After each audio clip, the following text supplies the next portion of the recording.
Hello, bachcho. Let's read this question. So this question says, a worker wishes to pile a cone of sand into a circular area of his yard.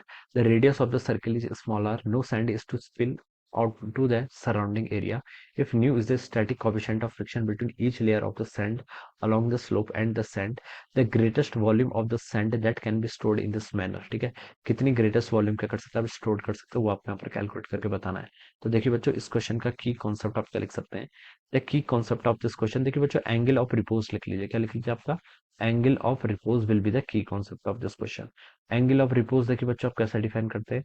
Angle of repose देखिए आपका होता है, angle of repose देखिए हम कैसे define करते हैं। ठीक है, इस पर हम आते हैं। ये मान लीजिए देखिए आप क्या कर रहे हैं, आपने देखिए सैंड को क्या करा है, एक कोन की फॉर्म में आप क्या कर रहे हैं, इसको कलेक्ट कर रहे हैं। ठीक है, सैंड को हम देखिए कोन की फॉर्म में बना रहे हैं। ठीक है, इस तरीके से देखिए। ठीक है, या इस तरीके से बनाना आपने शुरू किया। ठीक है, पहले देखिए आपने इसको बनाना शुरू किया और आपका ये देखिए इतना सा बन गया। ठीक है, इतना आपने क्या बना दिया, कोन बना दिया। ठीक है, रेडियस फिक्स रखनी क्वेश्चन में बोला है और मैक्सिमम वॉल्यूम के करस्पॉन्डिंग कंडीशन बतानी है।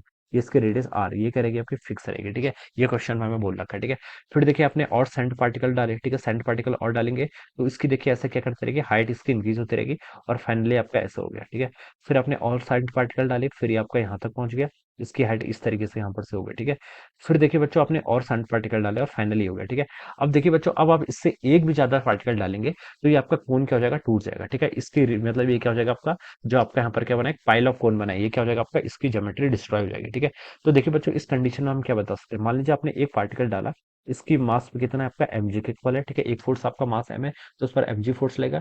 ये आपका क्या है, दिस इज अ नॉर्मल। ठीक है, ये एंगल मान लीजिए आपका थीटा के इक्वल है। ठीक है, थीटा तक आप बना सकते हैं। ठीक है, तो देखिए बच्चों यहाँ से क्या हो जाएगा, अब इसकी कंपोनेंट डिवाइड कर लीजिए। एक mg का कंपोनेंट इस डायरेक्शन आएगा, मान लीजिए ये एंगल आपका थीटा है। ठीक है, तो ये कंपोनेंट क्या हो जाएगा आपका, mg का कॉस थीटा। क्या हो जाएगा आपका, mg का कॉस थीटा। एक यहाँ पर कंपोनेंट mg का ये आएगा, इसे हम क्या कहेंगे, mg का साइन थीटा। क्या हो जाएगा आपका, mg का साइन थीटा। ठीक है, तो देखिए बच्चों हम क्या बता सकते हैं यहाँ पर, स्टैटिक फ्रिक्शन देखिए, ये पार्टिकल आपका कब तक मूव नहीं करेगा, जब तक मतलब गिरेगा नहीं, जब तक इस पर आपका स्टैटिक फ्रिक्शन की मैक्सिमम वैल्यू नहीं आ जाती है। और स्टैटिक फ्रिक्शन की देखिए बच्चों मैक्सिमम वैल्यू कितनी हो सकती है, हम यहाँ से लिख सकते हैं। देखिए एफ जो आपकी स्टैटिक फ्रिक्शन की मैक्सिमम वैल्यू होती है वो देखिए कितना होता है, new S N.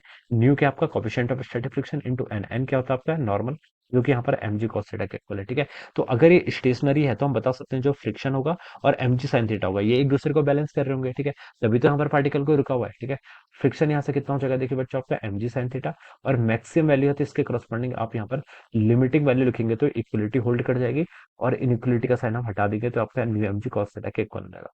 M G से बच्चों आपका एम जी कैंसिल, तो आप यहाँ से लिख सकते हैं टेन थीटा की वैल्यू कितनी होगी, यहाँ से आपकी न्यू के इक्वल आ गई। ठीक है, this is the value of our tan theta, किसके इक्वल आ गया आपका, न्यू के इक्वल आ गया। ठीक है, अब बच्चों देखिए यहाँ से आपका टेन थीटा न्यू के इक्वल आ गया।